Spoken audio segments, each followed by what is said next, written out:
பாரு தங்கம், உனக்கே தெரியும் அந்த பையன் உன்னை எவ்வளவு சின்சியரா லவ் பண்றான்னு. அப்புறம் எதுக்கு உனக்கு அவன் மேல அப்படி ஒரு கோபம் பிடிவாதம்? நீ சொல்றதெல்லாம் கேக்குறா, நீங்க போக கூடாது, இதை பண்ண கூடாதுன்னு சொன்னாலும் கேட்டுக்கிட்டு உன் கூடயே இருக்கானே.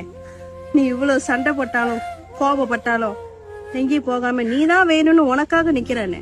இப்படிப்பட்ட பையன் கிட்ட போயிட்டு ஏன் இவ்வளவு கோபம்? கொஞ்சம் அந்த கோபத்தையும் பிடிவாதத்தையும் குறைச்சிக்கலாமே. அவனும் காதல் மேல நம்பிக்கையே இல்லாம தான் இருந்தான். எப்ப உன்ன பார்த்தாலும் இப்ப நீ அவங்க அம்மாக்கு நிகரா நிக்கிற அவன் மனசுல. நீயும் உன் லைஃப்ல இதுக்கு முன்னுக்கு ரிலேஷன்ஷிப்ல இருந்திருக்கதானே. அப்போ அந்த பர்சன் உன்னை எப்படி ட்ரீட் பண்ணாங்க, ஆனா இந்த பையன் உன்னை எப்படி ட்ரீட் பண்றான்? அது போதாதா தங்கம்? உண்மையான காதல் தங்கம். கொஞ்சம் அந்த பிடிவாதத்தையும் கோபத்தையும் குறைச்சிக்கங்களேன். பை தி வே, நீங்க ரெண்டு பேரும் செம்ம கியூட்டான கப்பலா இருக்கீங்க. நிறைய பேர் கண்ணு உங்க மேல இருக்கு. பார்த்து பிரிஞ்சிட்டீங்கன்னா கொண்டாடுறதுக்கு கூட்டமே காத்துட்டு இருக்கு தங்கம். நீங்க தான் மாத்தி மாத்தி அனுசரிச்சுக்கணும். புரியுதா?